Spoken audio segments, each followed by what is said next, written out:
In the heart of Lancaster County's Amish country, 1995, 10-year-old Sarah Yoder's world shatters when her stepmother Rebecca ties her to the family wagon as punishment for a crime she didn't commit.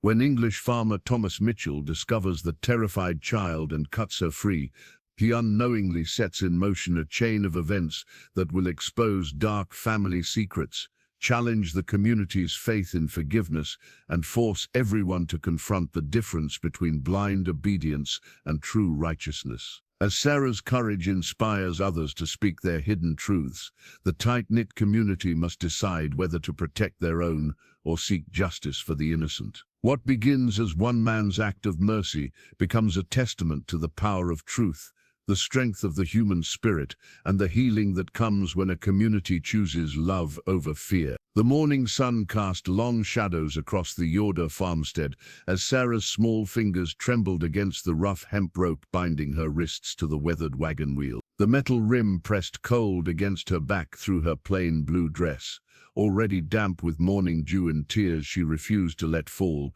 where anyone could see them. At 10 years old, Sarah had learned that tears were weakness, and weakness brought only more punishment in Rebecca's house. "Please," Sarah whispered, her voice barely audible over the gentle clucking of chickens pecking near her feet. "I didn't take it. I promise I didn't." Rebecca Yoder stood 5 feet away, her severe face framed by the black bonnet pulled tight against her graying hair, her lips pressed into a thin line of righteousness as she adjusted her apron with sharp, precise movements. Everything about Rebecca was sharp, her words, her punishments, her eyes that never seemed to hold warmth, even when the rest of the community spoke of Christian love. "Liars add sin upon sin, child," Rebecca said, her Pennsylvania Dutch accent thick with judgment. "The Lord sees all, and so did I. The money was in your hiding spot beneath the loose floorboard. $20 stolen from my egg money jar." Sarah's head shook frantically, her prayer cap slipping slightly to reveal wisps of honey blonde hair. "Someone put it there. I never touched your money. I swear on Mam's grave." The slap came swift and sharp, snapping Sarah's head to the side. Her cheek burned with the imprint of Rebecca's palm, but Sarah bit her lip hard enough to taste copper, refusing to cry out. 3 years since Mam died, bringing stillborn baby Jacob into the world. 3 years since Dade married Rebecca to help raise Sarah and her older brother Samuel, and 3 years of learning that any sound of pain only made things worse. "Do not invoke your mother's name to cover your wickedness," Rebecca hissed, leaning close enough that Sarah could smell the harsh lye soap she used to scrub everything, as if she could wash away all the impurity in the world. "Your Dade is in town selling our crops. Samuel is working the far field. No one will hear your lies today. You will stay tied here until you confess the truth and beg God's forgiveness. The sun will loosen your tongue, or perhaps hunger will. We shall see which breaks your stubborn spirit first." Sarah's throat tightened as Rebecca turned away, her long black dress sweeping across the dirt yard. The farmhouse door closed with a definitive thud that seemed to echo across the empty farm. Empty except for Sarah, the chickens, and the growing heat of the September sun beginning its climb across the cloudless sky. The rope bit into Sarah's wrists as she tested the knots. Rebecca had tied them with the same precise efficiency she brought to all her household tasks. Tight enough to hold, but not tight enough to leave marks that others might question. Everything Rebecca did was calculated, measured, designed to maintain the appearance of a proper Amish household, while hiding the darkness that lived within their walls. Time moved strangely when you were alone with only fear and injustice for company. Sarah watched the sun climb higher, felt sweat begin to trickle down her back. Her legs ached from standing, but sitting would put too much pressure on her bound wrists. She shifted her weight from foot to foot, a small dance of endurance. "I didn't take it," she whispered to the chickens, to the barn swallows swooping overhead, to God himself if he was listening. "Someone put it there to make me look guilty." But who? The questions circled her mind like a hungry hawk. Samuel Wouldn't, her 16-year-old brother, was her only ally in Rebecca's house, sneaking her extra food when Rebecca withheld supper, taking some of her chores when Dade wasn't looking. Dade himself never went into her room. He said it wasn't proper for a man to enter his daughter's private space. That left only Rebecca, but why would Rebecca hide money in Sarah's room, only to accuse her of theft? Unless Sarah's breath caught, unless Rebecca wanted an excuse to punish her, to break her, to make her so miserable that... What was Rebecca's end game? The sound of wagon wheels on the dirt road made Sarah's heart leap with hope. Maybe Dade had come home early. Maybe someone from the community was visiting. Maybe, but the wagon rolled past the Yoder farm entrance, continuing down the road toward the Miller place. Sarah slumped against the wagon wheel, hope draining like water through cupped hands. The sun climbed higher. Sarah's mouth grew dry, her tongue thick and cottony. She tried to work up saliva to swallow, but her throat clicked painfully. The blue fabric of her dress clung to her skin, and she could feel the beginning of a burn on her forearms, where the sun struck most direct. "Our Father, who art in heaven," Sarah began to pray, the familiar words a lifeline in the vast ocean of her fear. "Hallowed be thy name, thy kingdom come, thy will be done." But even prayer felt hollow today. Was this God's will? For a child to suffer for a crime she didn't commit, for wickedness to flourish while innocence was punished? Sarah had been taught that God was just, that he protected the righteous and punished the wicked. But standing here, bound and alone, she couldn't help but wonder if those were just pretty words. Adults told children to make them behave. A crow landed on the fence post nearby, cocking its head to study her with one beady black eye. Sarah watched it, envying its freedom to spread wings and fly away from trouble. If she could fly, she would soar over the rolling Pennsylvania hills, past the neat squares of farmland and the white farmhouses, all the way to wherever Mam was. Heaven, the preachers said, but Sarah sometimes wondered if heaven was just another story, like Santa Claus or the Tooth Fairy, that English children believed in. "Mam," she whispered, and this time she couldn't stop the tears. They rolled down her cheeks, hot and shameful, but invisible to everyone except the crow and God. "Mam, I need you. Please, I can't do this anymore." The crow took flight with a harsh caw that sounded almost like laughter. Sarah lost track of time. The sun beat down mercilessly, and her legs trembled with exhaustion. Twice she tried to sit, to ease the burning in her muscles, but the rope pulled too tight, cutting off circulation to her hands. She stood, swaying slightly, her vision beginning to blur at the edges. She was humming one of the old hymns Mam used to sing while churning butter, when she heard the sound of an engine. An English car, coming up the road. Sarah's heart pounded. She wasn't supposed to talk to English folk. It was forbidden. But surely being tied to a wagon was also wrong. Surely someone would help. The car slowed as it approached the Yoder farm. Through her sun-dazzled eyes, Sarah could see it was a pickup truck, green and dusty from the country roads. It pulled to a stop at the entrance to their drive, and a man stepped out. He was tall, this English stranger, wearing jeans and a faded plaid shirt with the sleeves rolled up. His hair was brown and touched with grey at the temples, and his face was weathered in the way of men who worked outdoors. He stood at the edge of their property for a long moment, clearly seeing Sarah tied to the wagon, clearly trying to make sense of what his eyes were telling him. Thomas Mitchell had lived next to Amish country his whole life. He knew about their ways, their beliefs, their desire to be separate from the world.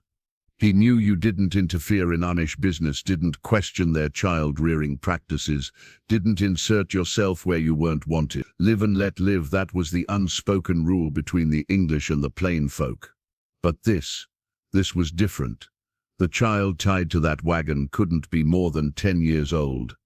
Her face was flushed red from the sun, her small body swaying with obvious exhaustion. As he watched, she lifted her head slightly, and their eyes met across the distance. The desperation in that gaze hit Thomas like a physical blow. He'd seen that look before in the eyes of a dog someone had chained without water during a hot summer day, in the eyes of a horse beaten beyond endurance. It was the look of a creature pushed past the point where pride or dignity mattered, where only survival remained. Thomas's feet were moving before his mind fully decided. He crossed the property line, walked across the dirt yard, aware that what he was doing could cause serious problems with his Amish neighbors. But some things were more important than keeping the peace. "Hey there, little one," he said gently as he approached, keeping his voice soft so he wouldn't startle her. "What's your name?" Sarah's eyes widened. She shouldn't speak to this English man. Rebecca had been very clear about that. But her cracked lips moved almost involuntarily. Sarah, that's a pretty name." Thomas crouched down so he was at her eye level, taking in the rope burns on her wrists, the tear tracks on her dusty cheeks, the fear and exhaustion radiating from her small frame. "How long have you been out here, Sarah?" Since breakfast." Her voice was barely a whisper. "Please, I didn't do what she said. I didn't steal anything. Please don't leave me here." Thomas's jaw tightened. Since breakfast, it had to be past noon now, maybe 1 o'clock. 4 or 5 hours at least, tied up in the sun without water, child abuse by any measure, Amish or English. "Who did this to you?" Sarah hesitated, torn between truth and the fear of what Rebecca would do if she told. But the kindness in this stranger's eyes, the first kindness she'd seen in so long, broke through her defenses. "My stepmother. Rebecca. She thinks I stole money from her, but I didn't. I promise I didn't." Thomas nodded slowly, his farmer's hands gentle as he examined the knots. "I believe you, Sarah, and we're going to get you out of these ropes right now." "No," the word burst from Sarah with surprising force. "You can't. If you untie me, she'll make it worse." She always makes it worse when Sarah's voice broke. "Please, just leave me. It'll be over when she decides I've learned my lesson." But Thomas was already reaching for his pocket knife. "Nobody deserves this, Sarah, child or adult, Amish or English. This is wrong, and I won't walk away from wrong." The rope was thick and stubborn, but Thomas's blade was sharp. He sawed through the hemp with quick, efficient strokes, supporting Sarah's weight with his other hand as the rope gave way. When her hands came free, Sarah's legs buckled. Thomas caught her before she hit the ground, lifting her small body easily. "Easy there. When did you last have water?"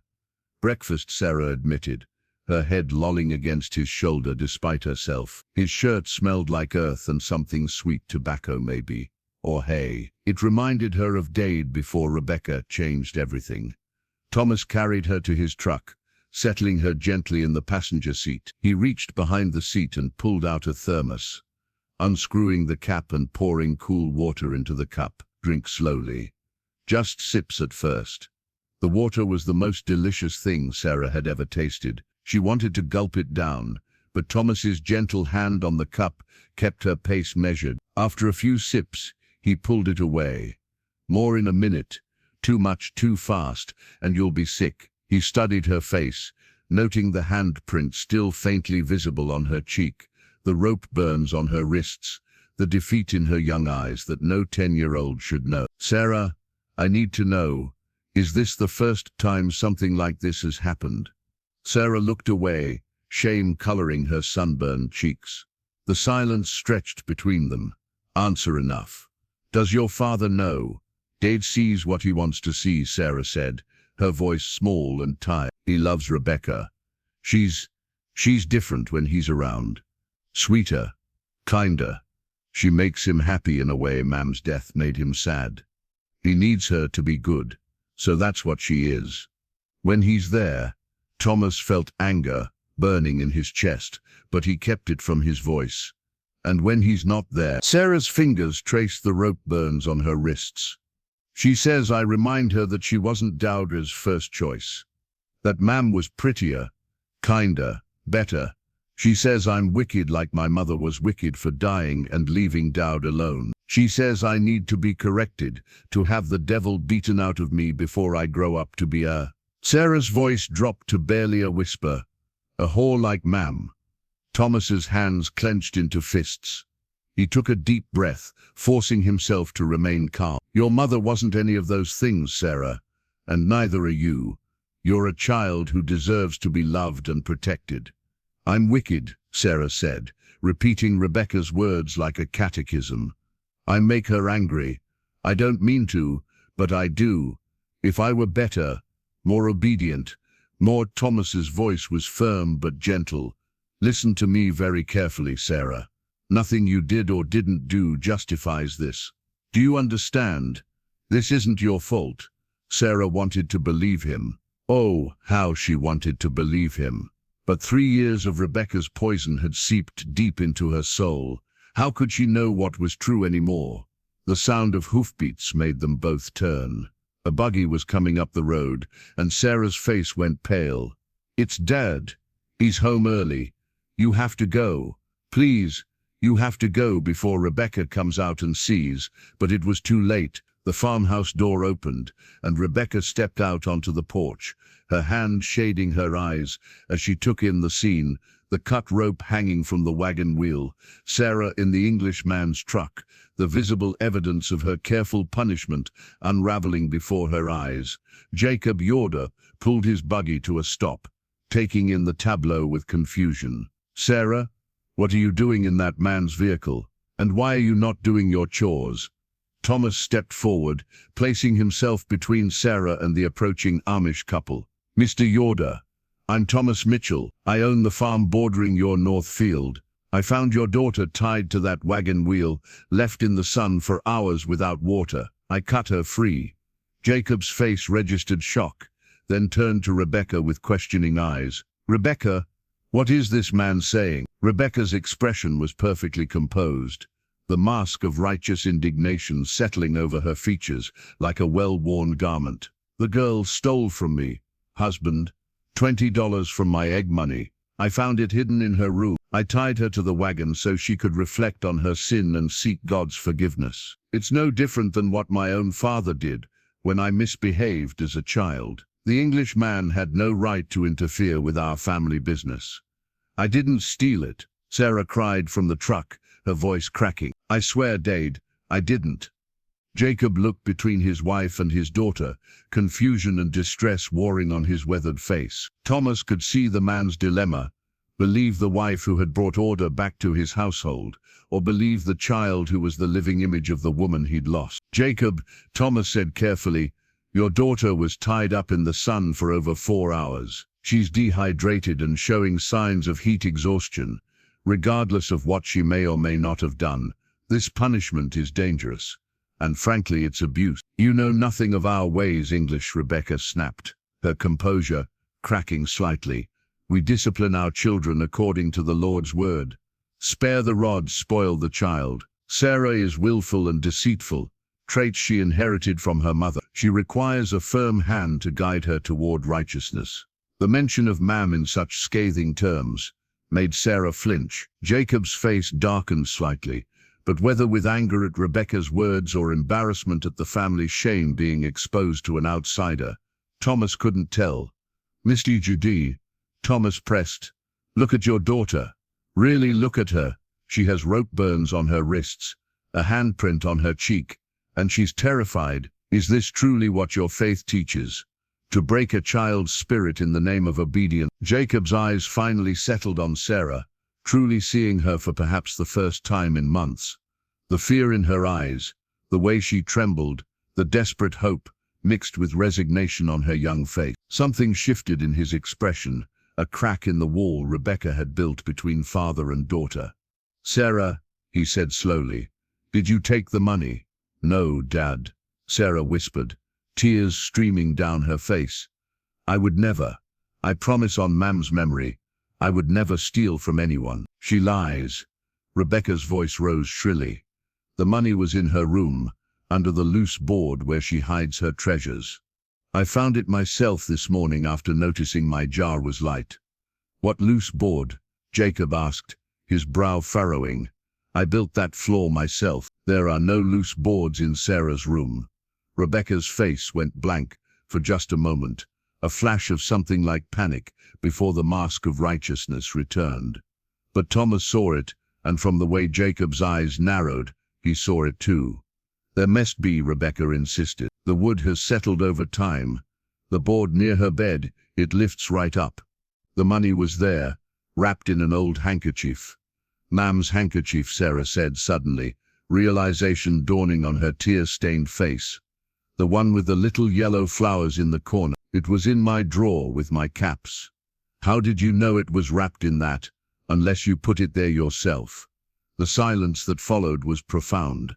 Jacob turned slowly to face his wife, and Thomas saw the moment understanding crystallized in the Amish man's eye. Rebecca, Jacob said, his voice low and controlled, did you plant that money in Sarah's room? Of course not. Rebecca's voice was sharp with offense. How dare you accuse me based on the word of a lying child? I am your wife, Jacob. I have given up my own home to care for your children, to keep your house, to warm your bed. Stop. Jacob's command cut through her words like a blade. Just stop talking for a moment. He turned to Sarah, his weathered face showing emotions. Thomas couldn't quite read. Sarah, come here, daughter. Sarah slid down from the truck, her legs still shaky. Thomas stayed close, ready to catch her if she fell. She walked slowly toward her father, each step seeming to cost her. Jacob knelt in the dirt, bringing himself to Sarah's eye level. Look at me, Liebling. The endearment, little love, was one Sarah hadn't heard from him in years. Not since before Mam died. Tell me true, have you ever stolen anything from Rebecca or anyone else? No, Dade. Sarah's voice was steady despite her tears. Never. I wouldn't. Mam taught me that stealing was sin, and even though she's gone, I wouldn't dishonor her memory that way. Jacob's calloused hand reached out, gently touching the rope burns on Sarah's wrist. His finger traced the red, raw skin, and something broke in his expression. And how long have such punishments been happening? Sarah hesitated, loyalty to family warring with truth. But the gentle concern in Deb's eyes, so long absent, gave her courage. Since the beginning. Since you married her, but never when you're home. She's always careful about that. Jacob stood slowly, his body tense with controlled anger, as he turned to Rebecca. Is this true? Rebecca's face had gone pale, then flushed with rage. The girl is poisoning you against me, just as her mother tried to poison you against your duty to God with her prideful ways. She needs discipline, Jacob. She needs what she needs, Jacob interrupted, his voice hard as stone, is a mother who loves her, not a tyrant who abuses her. Did you plant the money, Rebecca? Did you fabricate this theft to justify your cruelty? I did nothing wrong. Rebecca's composure finally shattered completely. She needs to be broken. Can't you see that? She's too much like her mother, too proud, too stubborn, too convinced of her own righteousness. I was trying to save her soul, save her from becoming the kind of woman who would rather die than submit properly to. Rebecca's hand flew to her mouth, but the words were already out, hanging in the air like poison. Too late she realized what she'd revealed. Not just her abuse of Sarah, but her twisted hatred of Jacob's first wife, her jealousy that had festered into something dark and dangerous. Jacob's face went white. What did you say? But Rebecca was retreating now, backing toward the house. I only did what was necessary. The girl needed correction. She needs to learn her place, to be humble, to get out. The words were quiet, but they carried absolute finality. Jacob's voice shook with barely controlled rage. Get out of my house. Pack your things. I want you gone before sunset. You can't mean that, Jacob. I'm your wife. Before God I vowed to protect my children, Jacob said, and Thomas could hear the anguish beneath the anger. I failed in that. I let your poison into my home, let you hurt my daughter, while I turned a blind eye because it was easier than facing the truth. But no more. This marriage is over. Rebecca, I will go before the church elders and confess my failure. Accept whatever discipline they impose, but you will not spend another night under this roof." Rebecca's face twisted with fury. "You'll be shunned for this. Divorce is forbidden. The community will cast you out." "Then let them," Jacob said simply. "I will not sacrifice my child on the altar of appearance and pride. If keeping Sarah safe means losing the church, then the church is not worth having." The words hung in the air, revolutionary and terrifying. Thomas had never heard an Amish man speak such things. The community was everything to them, their entire social structure, their support system, their very identity. For Jacob to risk it all, Rebecca seemed to realize she'd lost. Her face hardened into lines of bitter hatred. "You'll regret this, Jacob, mark my words. You'll regret choosing that wicked child over a righteous wife. And when she grows up to be exactly like her mother, a whore who traps men with her body and abandons her duties to God." "Don't say I didn't warn you." The slap echoed across the farmyard. Sarah gasped, watching in shock as her father's hand print bloomed red on Rebecca's cheek, the same cheek where Rebecca's handprint still marked Sarah's face. "Never," Jacob said, his voice shaking with rage, "speak of my first wife that way again. Anna was a saint who died trying to give me a son. Whatever poison has rotted your soul, leave it in my house when you go." "Samuel!" The shout brought Sarah's older brother running from the far field, his young face confused and alarmed. "Daeward, what's happening?" "Hitch the buggy," Jacob commanded. "You're taking Rebecca to her sister's house in paradise. She will not be returning." Samuel's eyes widened as he took in the scene. Sarah in her disheveled state, the cut rope on the wagon wheel, Rebecca's face twisted with fury and defeat, the Englishman standing protective guard near his sister. "Now, Samuel," Jacob said when the boy hesitated. Samuel moved to obey, but his eyes sought Sarah's. She gave him a tiny nod, and relief flooded his features. Whatever was happening, it seemed Sarah was finally safe. That was enough for him. Rebecca drew herself up with the last shreds of her dignity. "I'll take nothing from this cursed house. Keep your furniture, your dishes, your blood money. I came here with nothing but my virtue, and that's all I'll take when I leave." She stalked into the house, slamming the door behind her. Jacob sagged slightly, as if all his strength had gone into that confrontation. He looked at Thomas, embarrassment and gratitude warring on his weathered face. "Mr. Mitchell," he said formally, "I owe you a debt I cannot repay. You saved my daughter when I failed to protect her. I am ashamed that it took an outsider to show me what was happening in my own home." Thomas shook his head. "You don't owe me anything, Mr. Yoder. I just did what anyone should do. But Sarah needs a doctor. Those rope burns should be treated, and she should be checked for dehydration." Jacob nodded, turning to his daughter. Sarah stood frozen, still processing the seismic shift that had just occurred. Her father opened his arms slightly, a gesture of invitation. "Sarah, Liebling, I am so sorry for all of it, for not seeing, for not protecting you, for letting that woman hurt you. Can you forgive your foolish old dad?" Sarah ran into his arms, and for the first time in 3 years, she felt safe.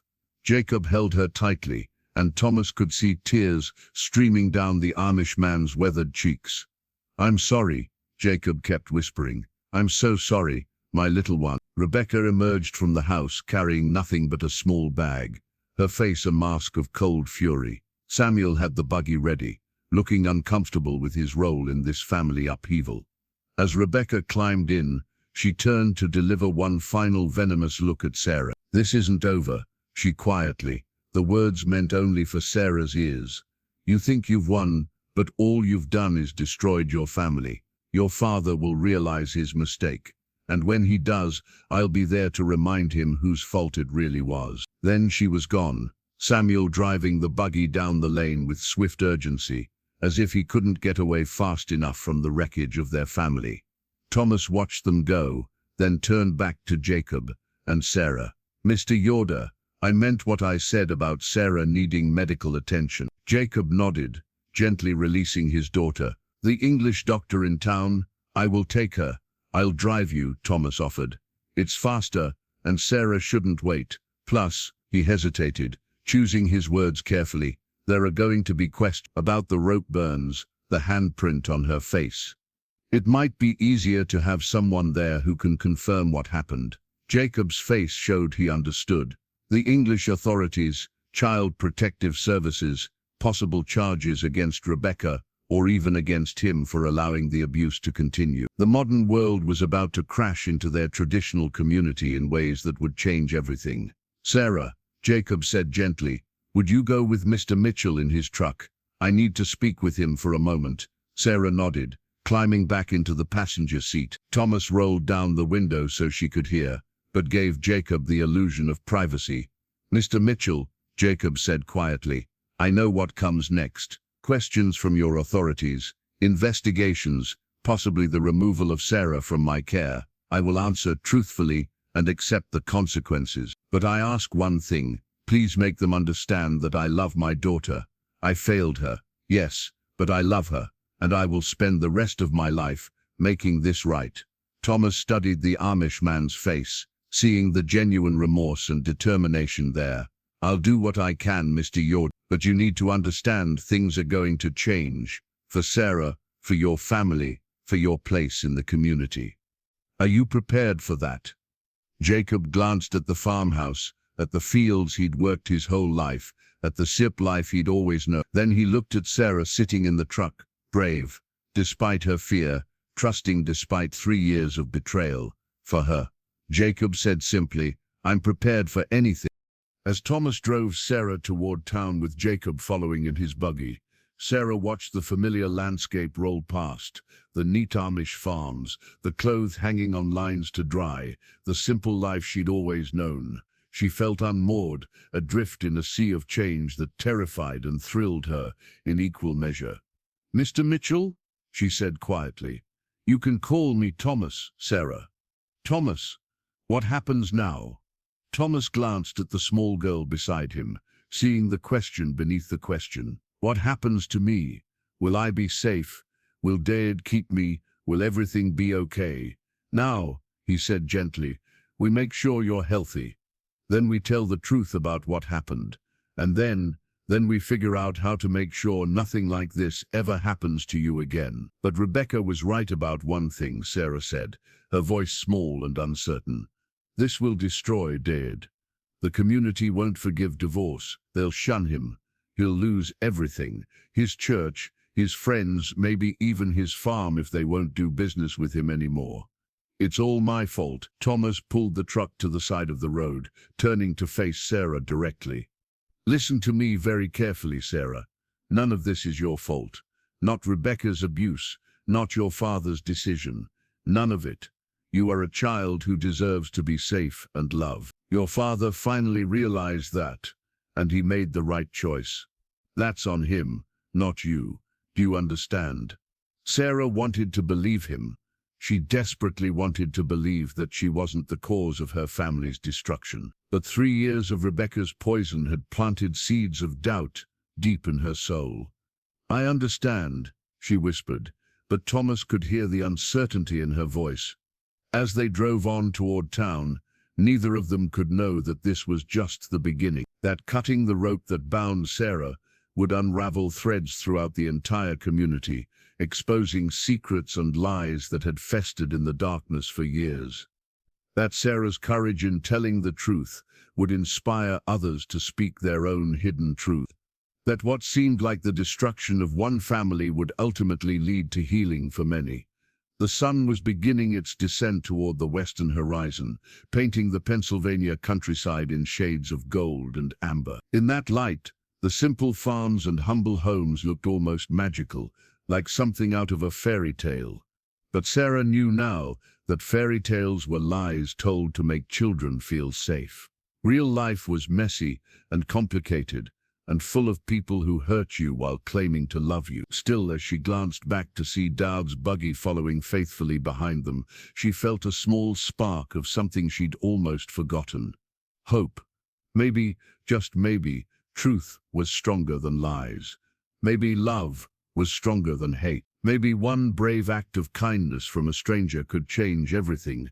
Sarah didn't know what the future held, but for the first time in 3 years, she didn't face it alone. The rope had been cut.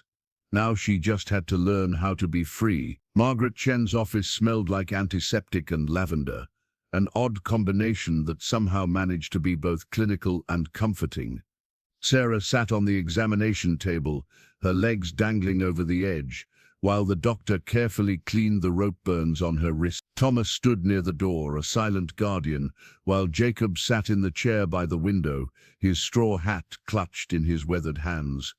"These are going to heal just fine," Dr. Chen said gently, her voice carrying the precise diction of someone who'd learned English as a second language. She'd moved to Lancaster County from California 15 years ago, drawn by the slower pace and the challenge of serving both the English and Amish communities. "But Sarah, I need to ask you some questions. Some of them might be uncomfortable. Is that okay?" Sarah nodded, her eyes darting to her father. Jacob gave her an encouraging nod, though his face was tight with anxiety about what might be revealed. "How long have you had injuries like this?" Dr. Chen asked, applying antibiotic ointment to Sarah's wrists, with careful, practiced movements. "This is the first time with rope," Sarah said quietly. "Usually it's other things." "What kind of other things?" Sarah's fingers twisted in her lap. "Sometimes she'd make me kneel on dried corn kernels while I recited Bible verses, or she'd make me hold heavy books with my arms straight out until they shook so bad I'd drop them, and then I'd get punished for dropping them. Once she locked me in the root cellar overnight because I smiled too much at church, and she said I was being prideful." Each revelation fell like stones into still water, the ripples of horror spreading across Dr. Chen's professional composure. Jacob made a small, wounded sound that he quickly stifled, his knuckles white where he gripped his hat. "And the mark on your cheek?" Chen asked, gently turning Sarah's face to examine the fading handprint. "From this morning, when I swore on Mam's grave that I didn't steal the money." Dr. Chen's lips pressed into a thin line. She pulled out a camera, an instant Polaroid that whirred and clicked as she documented Sarah's injuries. "Sarah, I need to check for any other injuries. Would you be more comfortable if your father stepped outside?" Sarah shook her head quickly. "No, please. Don't make him leave." "All right." Chen helped Sarah remove her dress, revealing a landscape of faded bruises in various stages of healing. Yellow, green, purple reminders of Rebecca's systematic cruelty.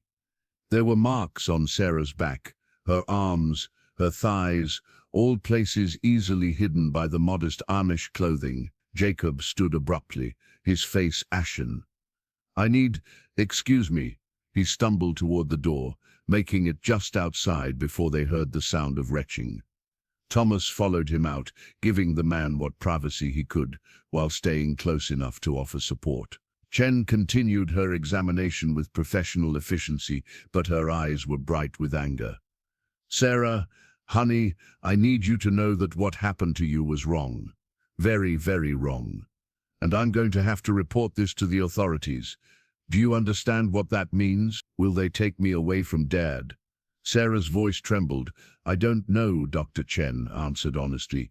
"They'll investigate to make sure you're safe. But your father seems genuinely shocked by all of this." "When did he find out about the abuse?" "Today, just before we came here. He didn't know. Rebecca was always sweet when he was around, and I was too scared to tell him. I thought he wouldn't believe me, or that he'd be angry that I was causing trouble." Dr. Chen nodded, making notes on her chart. "And your brother? Samuel, is it? Did he know?" Sarah's eyes filled with tears. "Samuel tried to help when he could. He'd sneak me food when she sent me to bed without supper. He'd take some of my chores so I wouldn't get in trouble for not finishing them fast enough. But he's only 16, and he was scared too. Rebecca said if we told anyone, she'd make sure the whole community knew we were liars, and that we'd driven her to madness with our wickedness."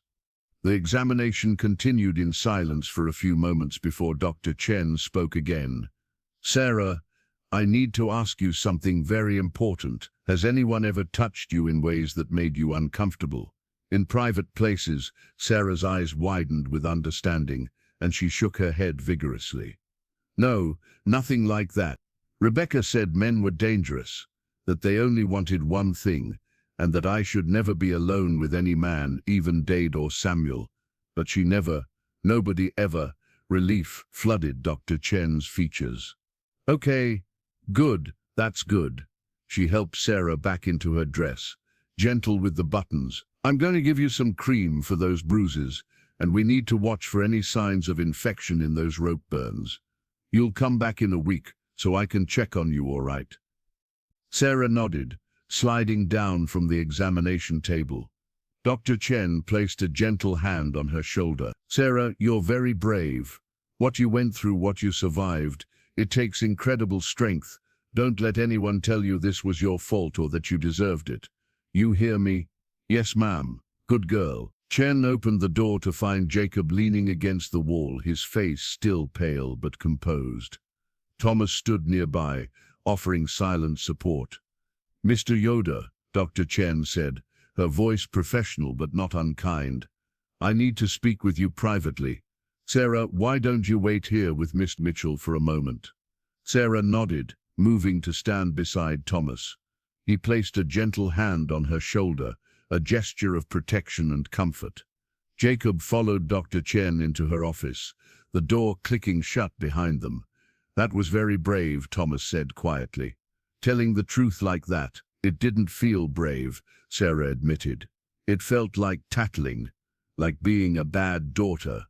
Sometimes the bravest thing we can do is tell the truth, even when it's hard, especially when it's hard. Through the closed door they could hear the murmur of voices, Dr. Chen's measured tones and Jacob's occasional responses. Sarah strained to hear, wondering what the doctor was telling her father, what consequences were about to rain down on their family. After what felt like an eternity, the door opened. Jacob's eyes were red-rimmed, his face a mask of barely contained emotion. Dr. Chen handed him several pieces of paper, prescriptions, instructions, and other documents Sarah couldn't identify. Mr. Yoder understands the situation, Dr. Chen said, her gaze moving between all of them. I've made my required report to Child Protective Services. A caseworker will be contacting you within the next few days to conduct an investigation. In the meantime, Sarah should stay with her father, and I've documented that I believe she's currently safe in his care. Thank you, Doctor, Jacob said, his voice rough with emotion. As they left the office, stepping out into the late afternoon sunshine, Sarah felt the weight of what was coming pressing down on her shoulders. The investigation, the questions, the judgment from the community, it was all just beginning. Thomas's truck rumbled to life, and they began the journey back to the farm. Jacob followed in his buggy, a solitary figure against the golden landscape. Sarah watched him through the side mirror, seeing the slump of his shoulders, the way he seemed to have aged 10 years in a single day. Mr. Mitchell, Thomas, Sarah said softly, what's going to happen now? Thomas's hands tightened on the steering wheel. Honestly, I'm not entirely sure. There'll be an investigation, interviews, probably some involvement from social services. But your father's cooperation will count for a lot. The fact that he immediately removed Rebecca from the home, that he brought you to the doctor without hesitation, those things matter. But the community, Sarah pressed, they won't forgive this. Divorces, it's one of the worst sins. Derd will lose everything. Thomas glanced at her, seeing the guilt written across her young face. Sarah, your father made a choice today. A hard choice, but the right one. He chose you over everything else. That's what a good parent does. But what if he regrets it? What if he decides Rebecca was right, that I'm too much trouble, that I'm... Stop. Thomas's voice was gentle, but firm. I saw your father's face in that examination room. I heard him being sick outside because of what was done to you. That man loves you, Sarah. He's horrified by what happened, and he's going to do everything in his power to make it right. Sarah wanted to believe him, but trust had become a fragile thing, easily shattered. She'd trusted Rebecca to be a mother to her, trusted her father to protect her, trusted that being good would keep her safe. All of those trusts had been broken. As they pulled into the Yoder farm, Sarah saw Samuel standing in the yard, clearly waiting for their return. Rebecca's buggy was gone. She was out of their lives, at least physically, but Sarah could still feel her presence like a dark shadow over everything. Samuel rushed to the truck as Sarah climbed out. "Sarah, are you all right?" "Dede wouldn't tell me anything except that Rebecca was gone, and you'd been hurt. What happened?" Jacob's buggy pulled up behind them, and he climbed down wearily. "Samuel, help me unhitch the horse. We need to talk, all of us together." Inside the farmhouse, the absence of Rebecca was palpable. The kitchen was spotless. As always, Rebecca had been meticulous about cleanliness, as if she could scrub away all the darkness in the world with enough lye soap and elbow grease. But now that cleanliness felt hollow, like a beautiful shell with poison inside. Jacob sat at the head of the kitchen table, the place he'd occupied for 25 years of marriage, first to Anna, then to Rebecca. Sarah and Samuel sat on either side, while Thomas stood near the door, ready to leave if asked, but staying to provide support if needed. "Samuel," Jacob began, his voice heavy with exhaustion and shame, "your sister was being abused by Rebecca, severely, for 3 years while I—" He paused, his voice breaking, "while I chose not to see. Today, Mr. Mitchell found Sarah tied to the wagon wheel left in the sun without water. He cut her free and brought her to me. I confronted Rebecca, and she's gone. She will not be returning to this house." Samuel's face cycled through shock, disbelief, and then a dawning understanding that made Sarah's heart sink. "You knew," she whispered. "You knew more than you let on." Samuel's eyes filled with tears. "I knew she was cruel to you. I saw the bruises sometimes, heard you crying at night, but I didn't know it was this bad. I thought it was just normal punishment, that maybe you were being difficult and I wasn't seeing it. I'm so sorry, Sarah. I should have done more, should have told Deld." "You were afraid," Sarah said simply. "We were both afraid. That's no excuse," Samuel said fiercely. "I'm your older brother. I should have protected you." Jacob's hands lay flat on the table, palms down as if he were trying to steady himself. "We all failed, Sarah. I most of all. I brought Rebecca into this home. I gave her power over my children. I chose to believe her lies because it was easier than facing the truth, that I had betrayed Anna's memory by marrying a woman who hated our daughter for having the misfortune of resembling her mother." The words hung heavy in the air. Sarah had never heard her father speak so openly about his feelings, about his failures. It was frightening and liberating at the same time. "There will be consequences," Jacob continued. "The English authorities will investigate. The church elders will have to be told. The bishop will likely excommunicate me for seeking divorce without the church's permission. We may be shunned." "What does that mean?" Sarah asked, though she knew the answer. She'd seen it happen to others. Entire families cut off from the community, forbidden from eating with other Amish, from doing business, from attending church.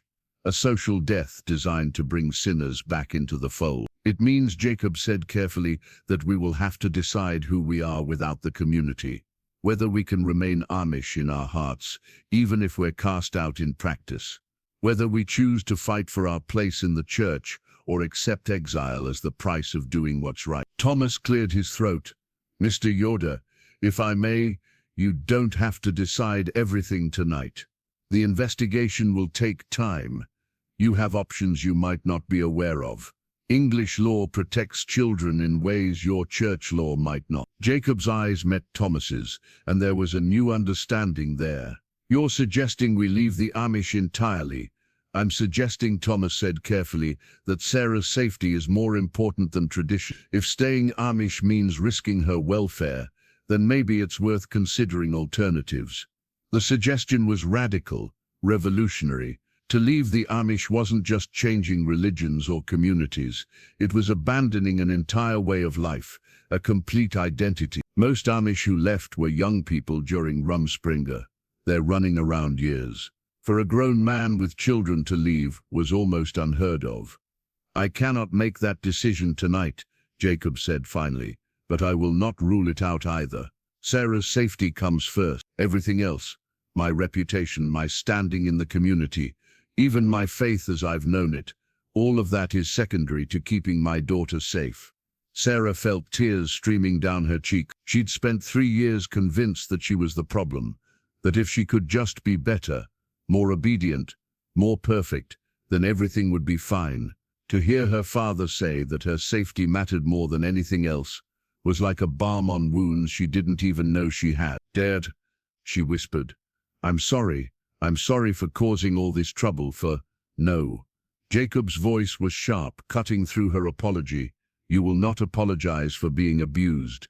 You will not take responsibility for my failures or Rebecca's cruelty. What happened to you is not your fault, Sarah. Do you hear me? It is not your fault." Sarah nodded, unable to speak past the lump in her throat. Samuel reached over and took her hand, squeezing it gently. For the first time in years, she felt like they were a family again. Broken, damaged, but together. Thomas moved toward the door. "I should go. You all need time to process everything. But Sarah, Mr. Yoder, if you need anything, I'm just over the north field. Don't hesitate to ask." "Miss Mitchell," Jacob stood, extending his hand. "Thomas, I owe you a debt I can never repay. You saved my daughter when I had failed her. You showed me the truth when I was willfully blind. Thank you. Seems insufficient, but it's all I have to offer." Thomas shook his hand firmly. "Just take care of her. That's all the thanks I need." As Thomas's truck drove away, Sarah watched from the window. The sun was setting now, painting the sky in shades of purple and orange. It should have been beautiful, but all Sarah could think about was how many sunsets she'd watched while trapped in Rebecca's web of cruelty, wondering if things would ever change. Now things had changed, dramatically and irrevocably. But Sarah couldn't shake the feeling that this was just the beginning, that the real challenges were still to come. "Sarah," Jacob's voice brought her back to the present. "You must be hungry. When did you last eat?" "Breakfast," Sarah admitted. Her stomach cramped at the thought of food, but now that he mentioned it, she realized she was ravenous. "Samuel, start a fire in the stove," Jacob commanded, rolling up his sleeves. "Sarah, sit. Your dad is going to make dinner tonight." It was unusual. Amish men typically didn't cook unless absolutely necessary. But Jacob moved around the kitchen with surprising competence, pulling out bread, cheese and leftover ham from the previous night's dinner. He sliced thick pieces of bread and began assembling sandwiches while Samuel got the stove going to heat soup. They ate in near silence, but it was a comfortable silence, not the tense quiet that had characterized meals when Rebecca presided over the table. Sarah found herself relaxing incrementally, the knots in her stomach slowly unwinding. "After dinner, you'll bathe," Jacob said, his voice gentle. "Then bed. You've been through an ordeal and you need rest." Sarah nodded, too exhausted to argue. The day's events were catching up with her. The terror of being tied to the wagon, the pain of sunburn and rope burns, the emotional whiplash of Rebecca's exile, and Dade's sudden transformation back into a loving father. It was all too much, and she felt herself shutting down, her mind trying to protect her from the overwhelming reality of her situation. After dinner, Samuel heated water for Sarah's bath, while Jacob checked the locks on all the doors and windows. The gesture wasn't lost on Sarah. He was making sure she was safe, that no one could come in the night to hurt her. It was such a simple thing, but it meant everything. The hot water was heaven on Sarah's aching muscles and sunburned skin. She scrubbed away the dirt and sweat of the day, wishing she could wash away the memories just as easily. When she emerged, dressed in her nightgown, with her damp hair braided down her back, she found Jacob waiting outside the bathroom door. "Let me see your wrists," he said gently. Sarah held out her arms, and Jacob carefully applied the antibiotic cream Dr. Chen had prescribed, wrapping them in clean bandages with the awkward care of someone unused to such tasks. His hands trembled slightly, and Sarah realized her strong, capable father was on the verge of breaking down. "Dade," she said softly, "it's okay. I'm okay now. How can you say that?" Jacob's voice cracked. "How can you be so forgiving when I failed you so completely?" Sarah didn't have a good answer. She wasn't sure she was forgiving him. The hurt and betrayal were too raw, too fresh. But he was trying now, and that had to count for something. "Because you're here now," she said finally. "You chose me over her. That matters." Jacob pulled her into his arms, holding her as he'd held her when she was small and Mam was still alive. Sarah let herself be held, let herself be small and vulnerable for just a moment. Tomorrow would bring new challenges, new fears, new uncertainties. But tonight, she was safe in her father's arms, and that was enough. When Jacob finally released her and sent her to bed, Sarah climbed the stairs to her room with heavy steps. The house felt different without Rebecca in it, lighter somehow, as if a dark cloud had lifted. But Sarah knew the peace wouldn't last. Rebecca had promised it wasn't over, and Sarah believed her. She knelt beside her bed to say her evening prayers, the familiar ritual grounding her in the midst of chaos. "Our Father, who art in heaven, hallowed be thy name." But the words felt hollow tonight. She'd prayed so many times for deliverance from Rebecca's cruelty, and God had seemed silent. It was Thomas, an English stranger, who had answered her prayers. What did that say about God? About the community that claimed to follow God's will while allowing such evil to flourish in their midst? "Help me understand," Sarah whispered to the darkness. "Help me know what to believe anymore." No answer came, but Sarah hadn't really expected one. She climbed into bed, pulling the quilt one Mam had made before she died up to her chin. The familiar weight was comforting, and she imagined I could still smell her mother's scent in the fabric, though logically she knew that was impossible after 3 years. "Mam," she whispered, "I wish you were here. You'd know what to do. You'd know how to fix this mess." Sleep claimed her quickly, exhaustion overwhelming everything else. But her dreams were troubled. Images of rope and darkness, of Rebecca's twisted face promising revenge, of her father turning away when she needed him most. She woke several times in the night, disoriented and afraid, before remembering that Rebecca was gone, that she was safe. Downstairs, Jacob sat at the kitchen table, a single candle providing light. He hadn't changed into his nightclothes, couldn't imagine sleeping while his mind churned with guilt and fear and determination. Tomorrow he would have to face the community, explain his actions, prepare for the investigation and the inevitable judgment. But tonight, he allowed himself to grieve for the years he'd wasted with the wrong woman, for the suffering his daughter had endured while he remained willfully blind, for the simple life he was about to lose. The Amish way had been his entire world, the foundation on which he'd built his identity. To question it, to potentially leave it, was like cutting off his own limb. Yet when he thought of Sarah's face, the fear, the hope, the desperate need for protection, the choice became clear. Some things were more important than tradition.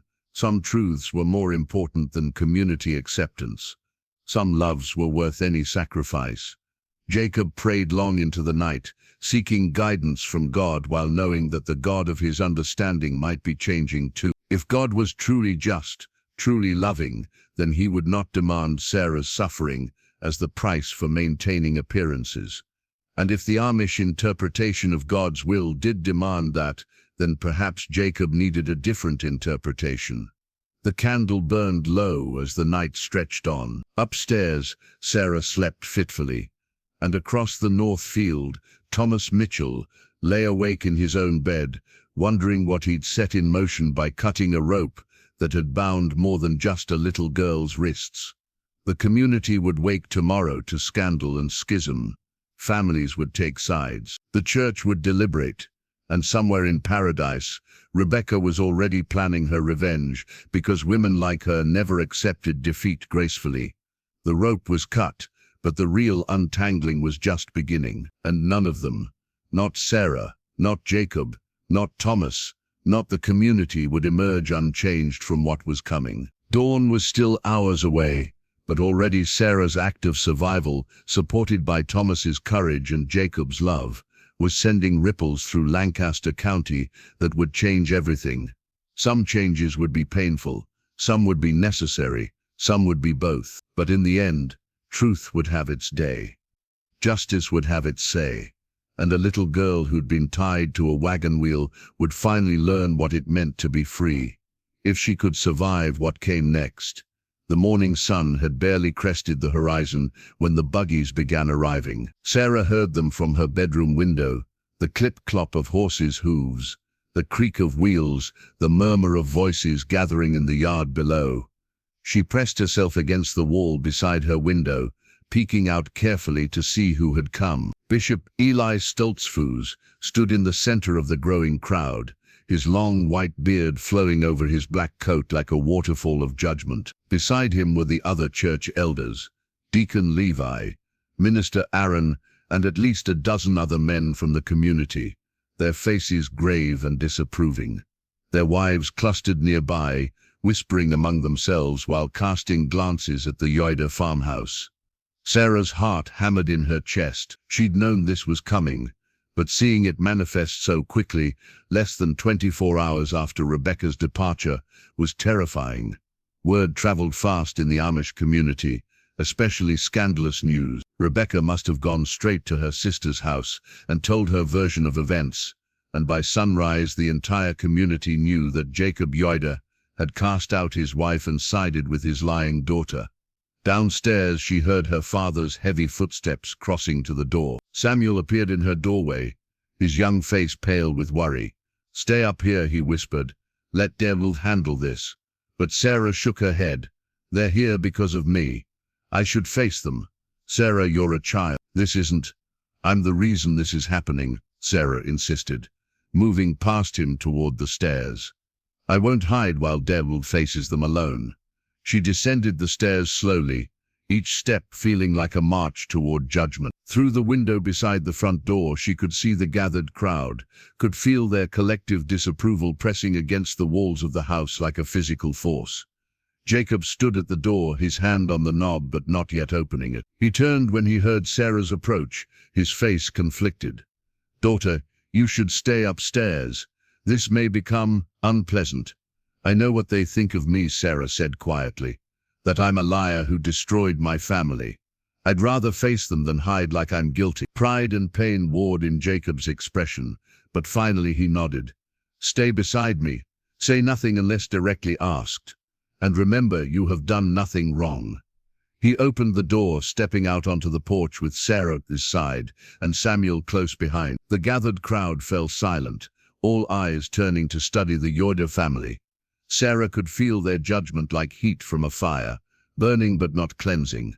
"Bishop Stoltzfus," Jacob greeted, his voice steady despite the tension in his shoulders. "You've come early." "Dark deeds require swift attention," the bishop replied, his voice carrying the weight of religious authority. He was an old man, nearly 70, who'd led their district for over 30 years. His word was law, his interpretation of scripture unquestioned. "Until now, what dark deeds do you refer to?" Jacob asked carefully.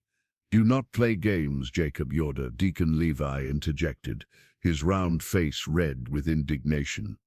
"Rebecca came to us last night, weeping, cast out from her own home. She tells us you believed the lies of a child over the word of your wife, that you dissolved your marriage without consulting the church, that you allowed an English stranger to interfere in private family business." "Rebecca told you her version," Jacob corrected. "Would you like to hear the truth?" Bishop Stoltzfus's eyes narrowed. "There is only one truth, and it is found in Scripture. A man must cleave to his wife. Children must obey their parents. Divorce is sin. These are not matters of interpretation, Jacob. They are the word of God. Even when a wife abuses a child in her care," Jacob's voice rose slightly, "even when that abuse is systematic, cruel, and hidden from the husband who trusted her." A murmur rippled through the crowd. Minister Aaron stepped forward, his expression skeptical. "Rebecca says the child is prone to fantasy and deception. that she required firm discipline due to theft and dishonesty. "Look at her," Jacob commanded, gently pushing Sarah forward. "Look at my daughter and tell me if this is the result of firm discipline." Sarah stood before them, feeling exposed and vulnerable. Jacob carefully rolled up her sleeves, revealing the bandaged wrists. Then, with Sarah's small nod of permission, he lifted the edge of her cap to show the fading handprint on her cheek. "These marks are from yesterday," Jacob said, his voice shaking with controlled rage. The English doctor documented bruises covering Sarah's back, arms and legs, injuries in various stages of healing, proving this was not an isolated incident. "Rebecca tied my 10-year-old daughter to a wagon wheel and left her in the sun for over 4 hours without water. This is not discipline, this is abuse." The crowd's murmuring grew louder. Some faces showed shock, others skepticism, and a few, Sarah noticed with a sinking heart, showed a disturbing satisfaction, as if they'd always suspected the Yoder girl was trouble. "The child could have inflicted those injuries herself," offered Martha Byler, Rebecca's best friend in the community, to gain sympathy, to avoid punishment for her sins. Sarah's breath caught. The accusation was so absurd, so cruel, that for a moment she couldn't process it. But Samuel's sharp intake of breath behind her confirmed she'd heard correctly. "You think," Jacob said slowly, dangerously, "that my 10-year-old daughter tied herself to a wagon wheel, secured the knots in such a way that she couldn't escape, and then left herself in the sun until an English stranger happened by to free her, all to avoid punishment for a theft she did not commit? Children are capable of great deception when possessed by the devil," Martha insisted, her eyes glittering with malicious certainty. "Rebecca told us the girl was always sly, always manipulative. Perhaps this is her ultimate deception." "Enough!" Bishop Stoltzfors raised his hand, silencing the crowd. His eyes studied Sarah with an intensity that made her want to shrink back. But she forced herself to stand tall.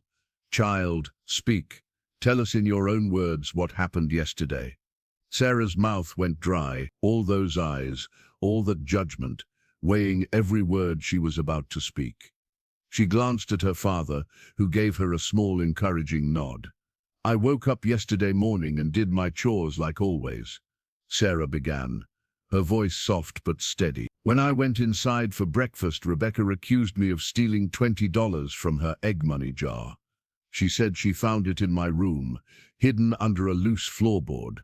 "And had you stolen it?" the bishop asked. "No, sir.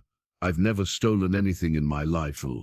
Ma'am taught me that stealing was sin, and I wouldn't dishonor her memory that way." "Yet the money was found in your possession. It was found in my room," Sarah corrected carefully.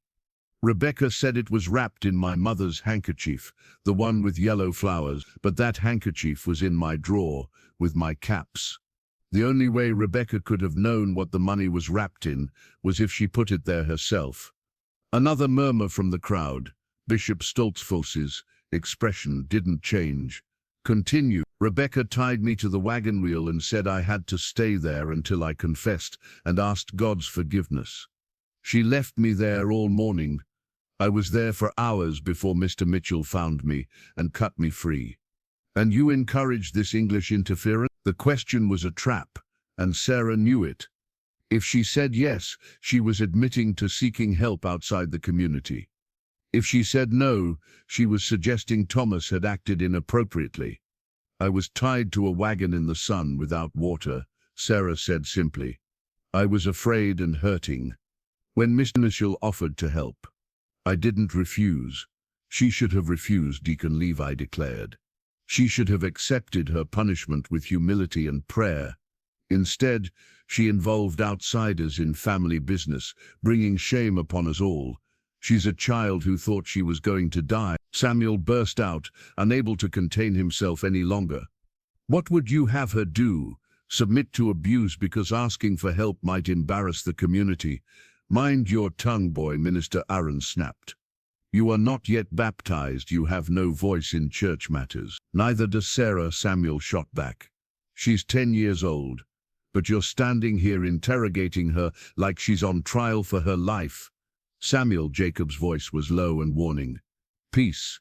But Samuel's outburst had shifted something in the crowd. Some of the women were whispering, their eyes on Sarah with something that might have been sympathy. A few of the younger men looked uncomfortable, shifting their weight from foot to foot. Bishop Stoltzfus, Jacob said, drawing attention back to himself. I understand the seriousness of what I've done.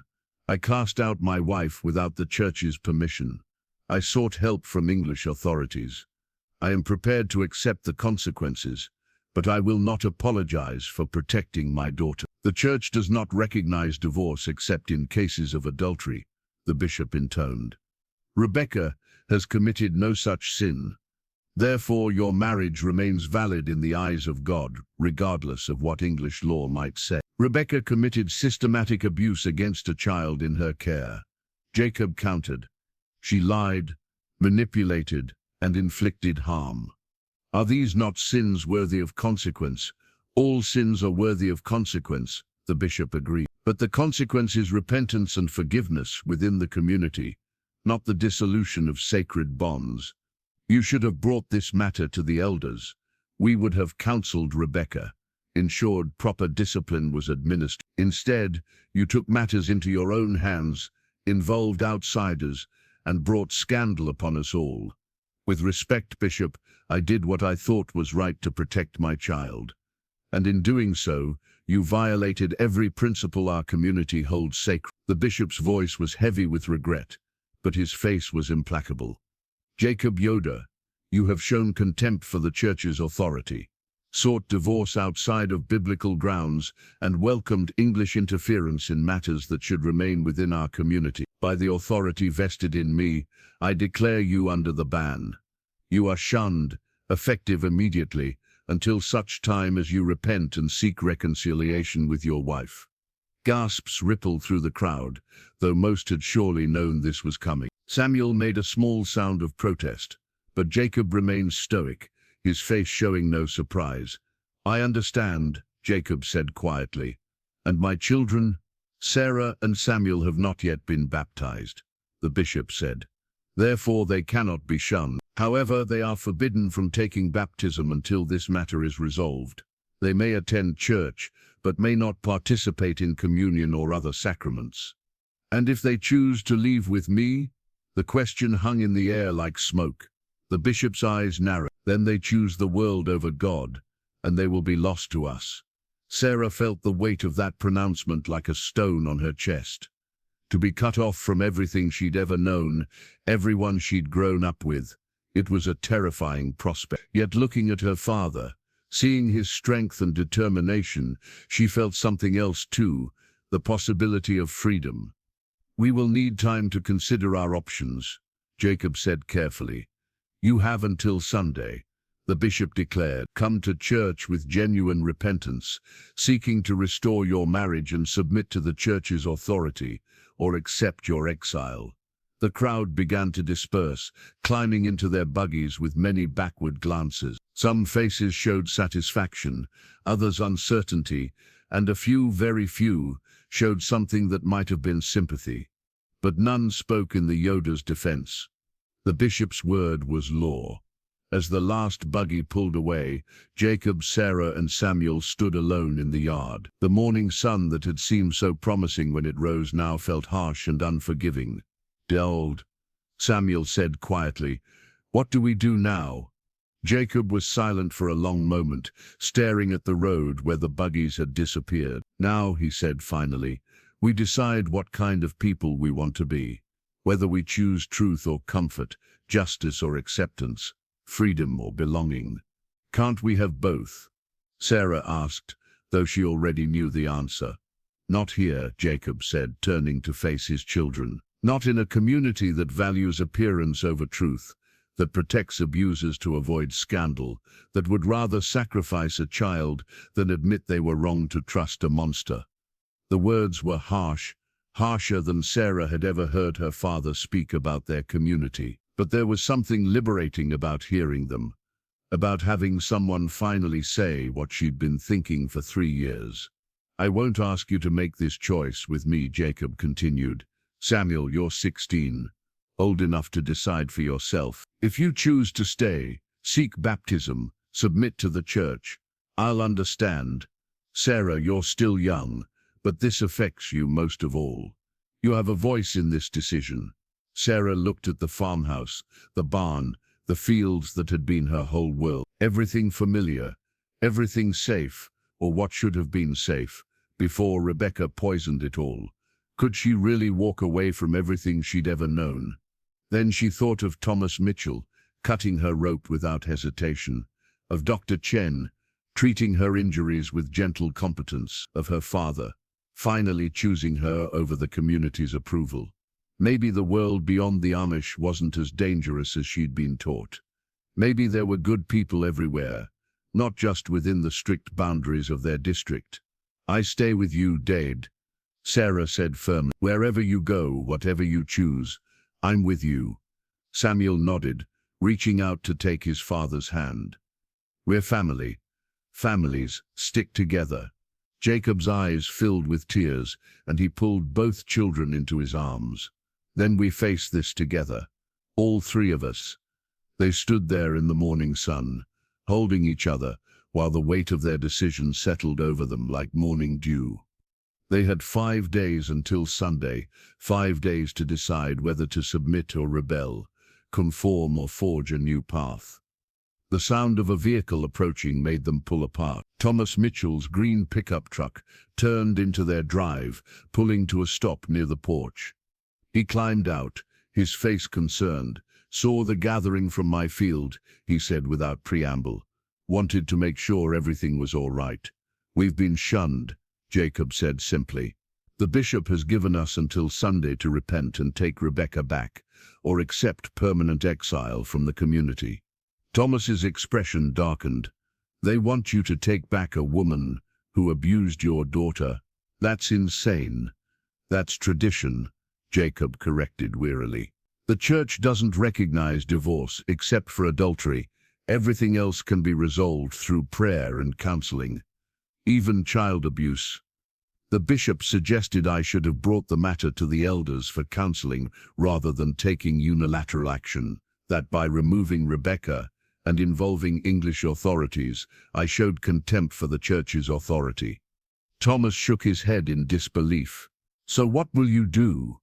We have 5 days to decide, Jacob said, but I think we already know the answer. If you decide to leave, Thomas said carefully, you'll need help, practical help.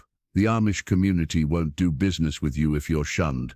You'll need new contacts, new markets for your crops, new suppliers. I can help with that. I know people. Jacob studied the Englishman who had already done so much for his family. Why are you helping us? You barely know us. Because it's right, Thomas said simply. And because I've lived next to the Amish all my life. And I've seen what happens when people are shunned. It's cruel, isolating, designed to break people into submission. You're making the right choice, protecting your daughter, and you shouldn't have to face ruin because of it. Sarah felt a rush of gratitude toward this stranger who kept showing up when they needed him most. Thank you, Miss Mitchell. Thomas, he corrected with a gentle smile. And you're welcome, Sarah. Now have you all had breakfast? Because I'm thinking clear decisions require full stomachs, and I happen to make excellent pancakes. The mundane offer broke through the heavy atmosphere, and Sarah found herself smiling for the first time since the bishop's pronouncement. I've never had pancakes. Thomas's eyebrows shot up. Never? Well, that's a crime that needs immediate rectification. Come on, let's get cooking. We can talk strategy while we eat. Inside the kitchen, Thomas took charge with the easy competence of a man who'd lived alone for years. He pulled out flour, eggs and milk, mixing ingredients while explaining what he was doing. Sarah watched, fascinated by this glimpse into English cooking methods. The social worker will probably visit tomorrow or Monday, Thomas said as he poured batter onto the hot griddle. Dr. Chen would have filed her report by now. You'll need to be prepared for questions. Maybe home inspections. Will they take Sarah away? Samuel asked, voicing the fear they'd all been harboring. Not if I can help it, Thomas said firmly. The fact that Jacob immediately removed the abuser and sought medical care counts for a lot, but they'll want to ensure Sarah's safe going forward. They might require counseling, regular check-ins, that sort of thing. The pancakes were golden and fluffy, unlike anything Sarah had ever tasted. Thomas showed her how to pour syrup, and she savored the sweet, buttery flavor. For a few minutes they ate in silence, the simple pleasure of a good meal providing respite from their troubles. "I have a suggestion," Thomas said as they finished, "about your situation with the community." Jacob looked up. "I'm listening." "There are other Amish districts, more progressive ones. Some allow more contact with the modern world, have different interpretations of the ordinary. You wouldn't have to leave the Amish entirely. You could seek acceptance in a different district." Hope flickered in Jacob's eyes before dying. "The bishop would never write us a letter of transfer, and no district would accept us without one." "Not every district," Thomas agreed, "but there's one about 50 miles north, near Reading. They're known for accepting families who've had difficulties with more conservative districts. I know someone who made the transition.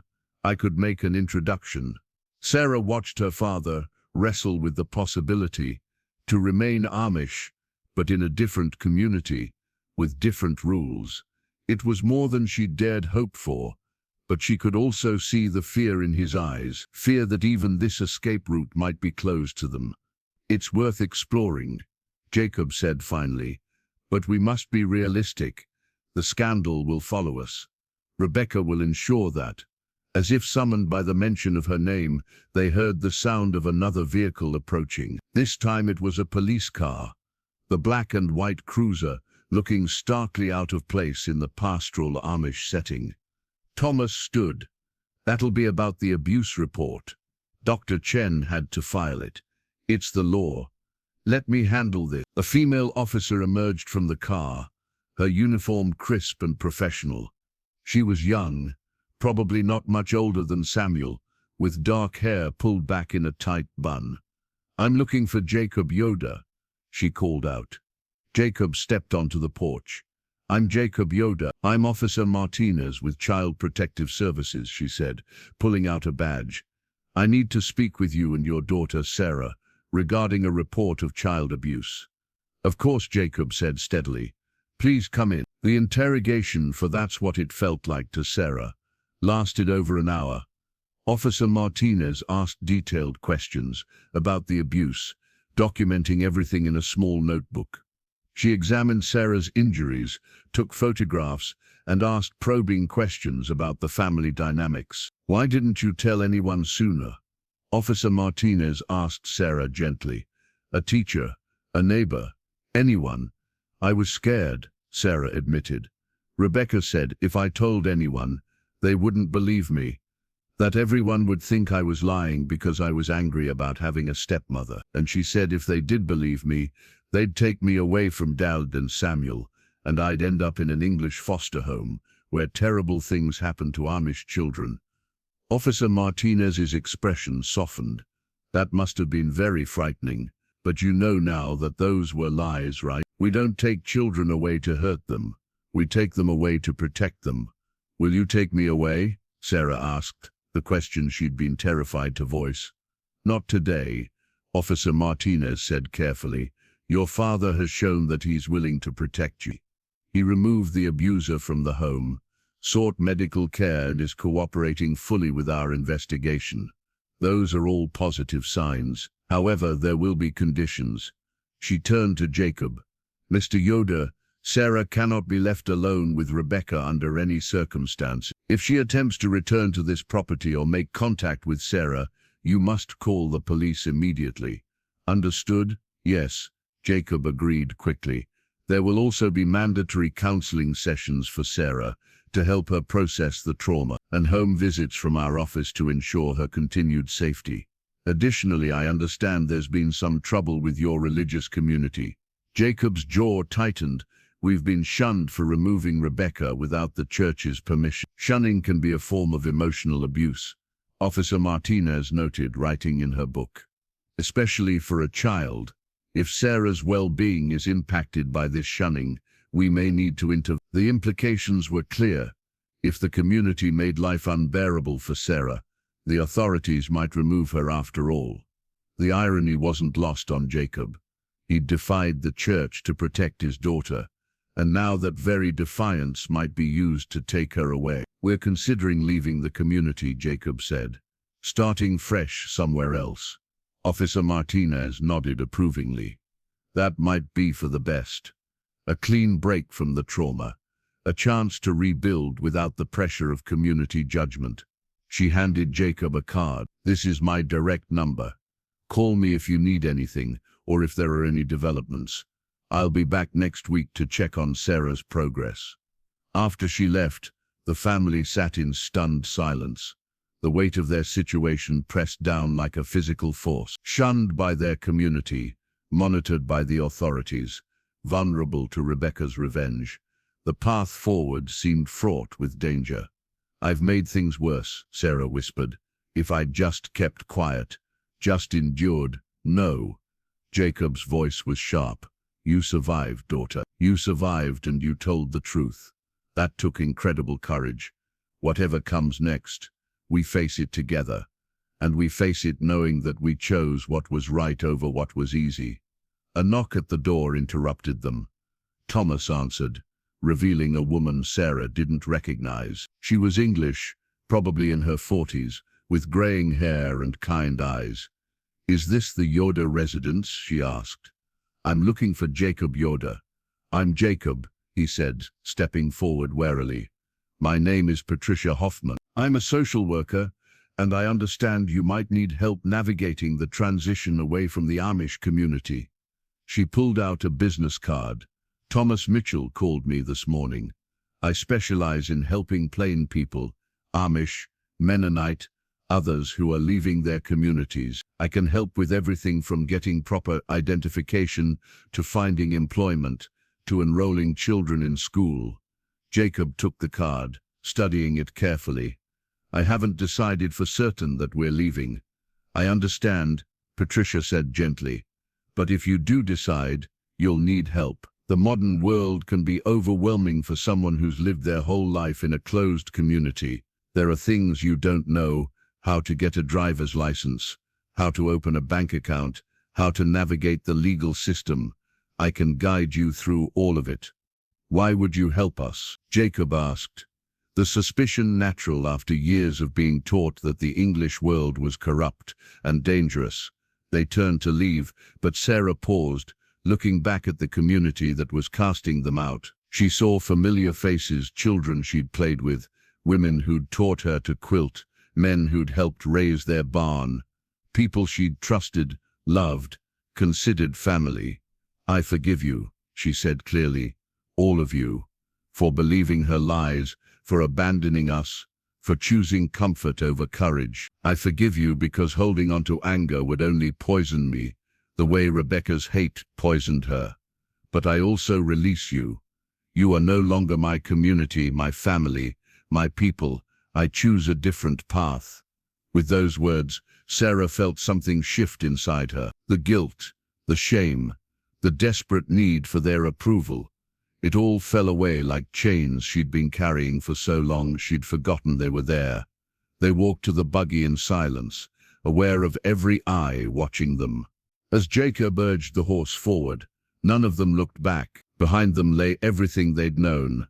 Ahead lay uncertainty, possibility, freedom. They drove directly to Thomas's farm. He was waiting, along with Patricia Hoffman and a woman Sarah didn't recognize, middle-aged, with kind eyes and an air of calm authority. "This is Rachel Lapp," Patricia introduced. "She left a conservative Irish district 10 years ago. She's here to help you understand what comes next." Rachel smiled gently. "It's overwhelming at first. Everything is different.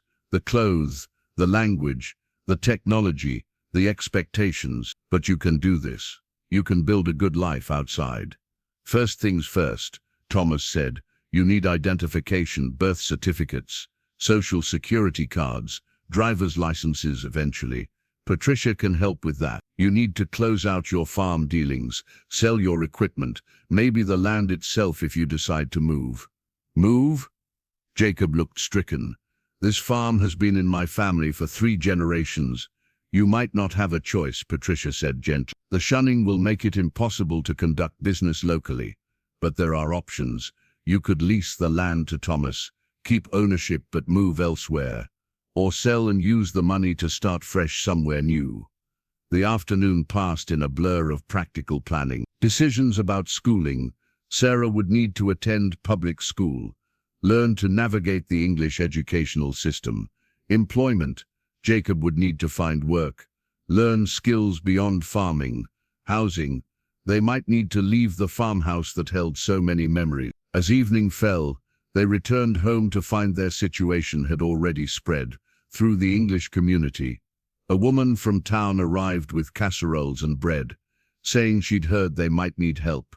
The local Methodist minister stopped by to offer his church's support. Even the librarian came, bringing books about Pennsylvania history and modern farming techniques. "Word travels fast," Thomas said with a wry smile. "Your stand against the bishop is already becoming local legend." "We didn't mean to make a statement," Jacob protested. "Maybe not," Thomas replied. "But you did. You stood up for your child against powerful institutions. People respect that, even if they don't always have the courage to do it themselves." That night, as Sarah prepared for bed in what might be one of her last nights in her childhood home, she reflected on the day's events. The fear and uncertainty were still there, but so was something else. A sense of possibility, of doors opening where she'd only seen walls before. She knelt beside her bed for her evening prayers, but the words came differently now. "Dear God," she whispered, "I don't know what's right anymore. The bishop says one thing, Death says another, and I'm just a child trying to understand. But if you're really there, if you really care, then please help us. Help us find our way in this new world. Help us be brave when we're scared, and kind when we're angry, and true when it would be easier to lie. And please, please let this all be worth it. Let the pain lead somewhere good." She climbed into bed, pulling Mam's quilt around her. Tomorrow would begin their new life, scary, uncertain, but also full of promise. They'd lost their community, but gained their freedom. Lost their certainty, but gained the ability to question and grow. Sarah closed her eyes, thinking of Thomas's kindness, Patricia's support, Rachel's understanding, and all the English people who'd shown more Christian charity than her own supposedly godly community. Maybe the world beyond wasn't as dangerous as she'd been taught. Maybe good people existed everywhere, wearing different clothes and speaking different languages, but united by basic human decency. She fell asleep thinking not about what they'd lost, but about what they might gain. Education, opportunity, the freedom to become whoever they chose to be. The rope had been cut, and now they were learning to walk without its constraints. Tomorrow would bring new challenges, but tonight, Sarah felt something she hadn't felt in 3 long years. Hope, real, genuine hope that life could be better, that suffering could have purpose, that love could triumph over hate. Outside her window, the stars shone bright in the clear autumn sky, the same stars that had watched over her people for generations, that would watch over her family as they stepped into the unknown. They offered no guarantees, no promises of easy paths or happy endings, but they offered light in the darkness, and sometimes that was enough.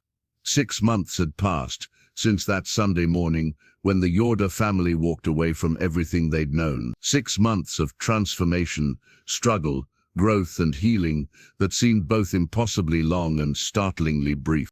That night, back at their new home, a modest house they'd purchased near Thomas's farm, Sarah sat at her desk, a pen in her hand and a blank journal before her.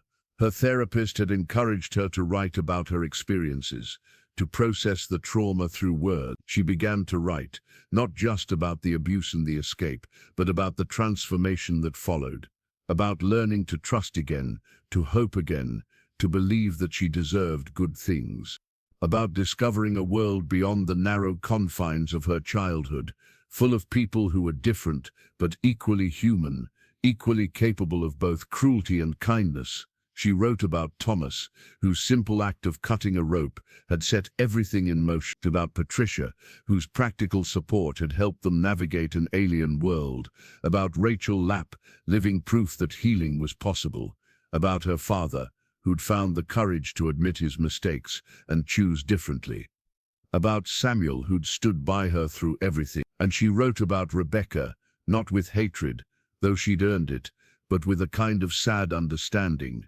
Rebecca had been broken too, twisted by her own pain into something cruel and destructive. The difference was that Rebecca had chosen to pass her pain on, to hurt others rather than heal herself.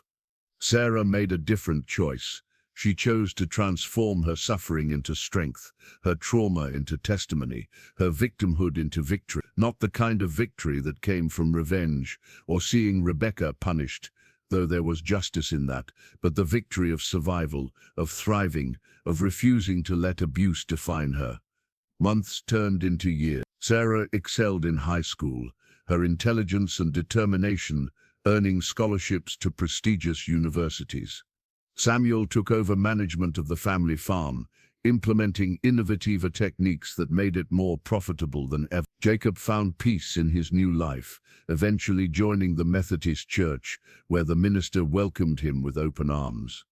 On Sarah's 18th birthday, they gathered for a special celebration, not just her family, but the extended community of people who'd helped them along the way. Thomas was there, of course, now in his 60s, but still strong and kind.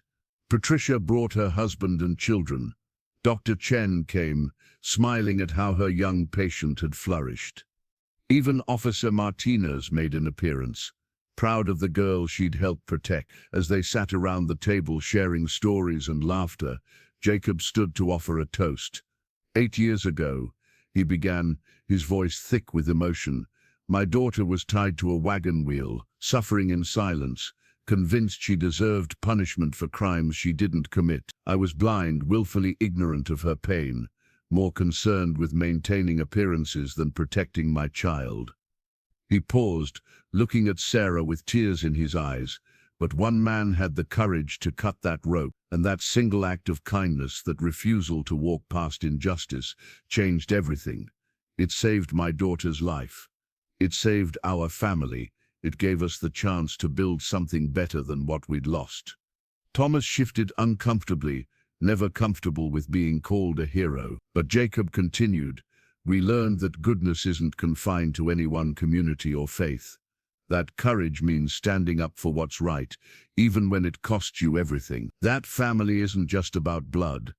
It's about choice, about who shows up when you need them, about who has the courage to tell you the truth, even when it's hard to hear. He raised his glass. To Sarah, who survived, who spoke truth to power, who transformed her pain into purpose. To Thomas, who saw injustice and refused to turn away.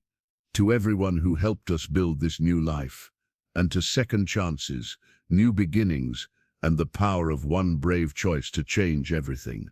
They drank, and Sarah felt the weight of the journey they'd traveled together, from that terrible morning, tied to a wagon wheel, through the pain of exile and transformation, to this moment of joy and celebration.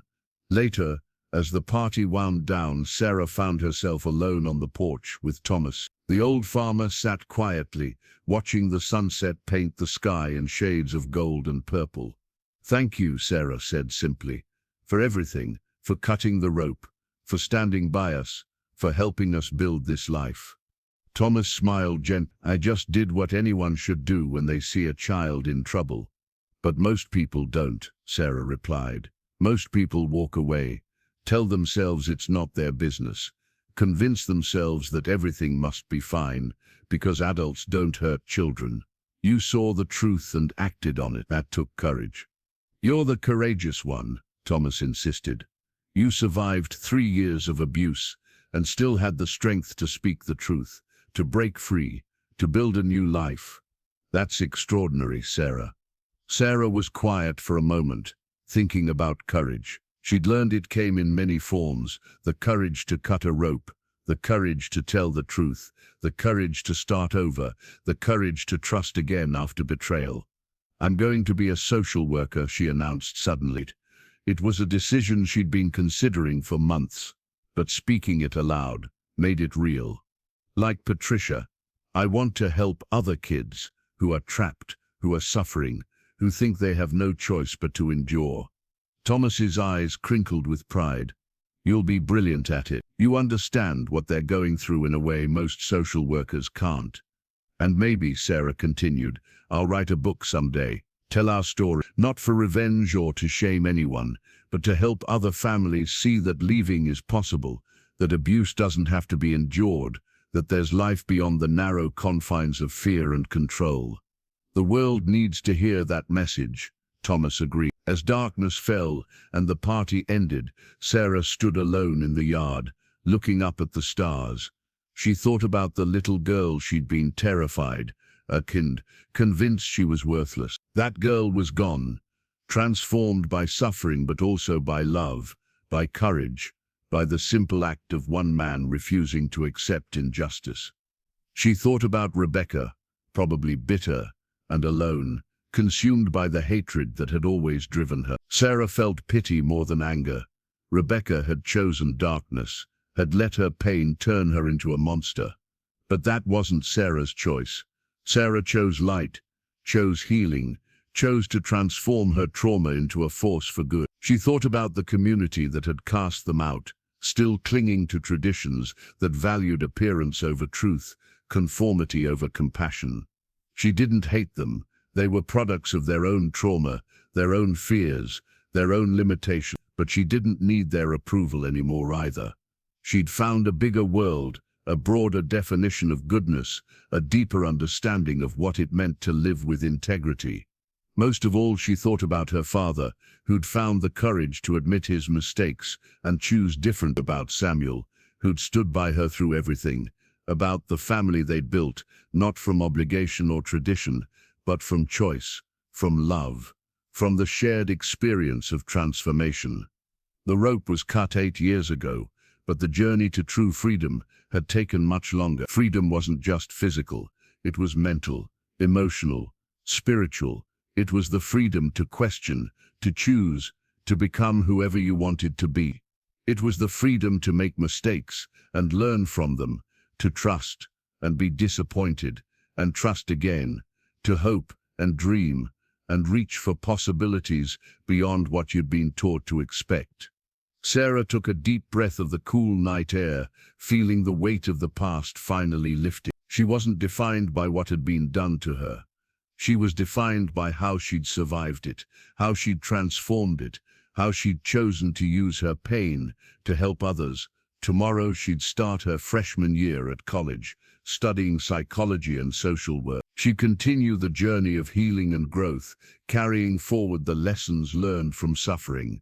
She'd be a voice for the voiceless, a champion for the vulnerable, living proof that survival was possible, that transformation was real, that one person's courage could change everything. But tonight, she simply stood under the stars, feeling grateful for Thomas's courage in cutting that rope, grateful for her father's courage in choosing her, grateful for her own courage in speaking truth, grateful for the community of people who'd helped them build this new life. The little Amish girl tied to a wagon wheel was gone, replaced by a young woman who knew her own worth, who understood that love shouldn't hurt, that truth mattered more than tradition, that courage meant choosing what was right, even when it cost you everything. As Sarah turned to go inside, she whispered one final prayer, not to the judgmental God of her childhood, but to something bigger, kinder, more loving. "Thank you," she breathed, "for Thomas, for second chances, for the strength to survive and the courage to thrive, for teaching me that the rope could be cut, that freedom was possible, that I deserved love and safety and all the beautiful possibilities of life." The stars offered no answer, but Sarah didn't need one. She'd learned that faith wasn't about certainty. It was about hope, about choosing to believe in goodness even when darkness seemed overwhelming. It was about cutting ropes, telling truths, and building better worlds for those who came after. She walked inside, closing the door on her past and opening herself to her future. The journey from victim to survivor to thriver was complete. The rope was cut, the truth was told, and a community, both the one that rejected them and the one that embraced them, would never be quite the same. And it all started with one simple act: a farmer cutting a rope, refusing to walk past injustice, choosing courage over comfort. Sometimes Sarah thought, that's all it takes to change everything. One person, one moment, one brave choice. The rope was cut, and everything that followed, all the pain, all the growth, all the transformation flowed from that single act of kindness. She smiled, thinking about the children she'd help someday, the ropes she'd cut in her own way, the hope she'd offer to those who thought they had none. The cycle of pain didn't have to continue.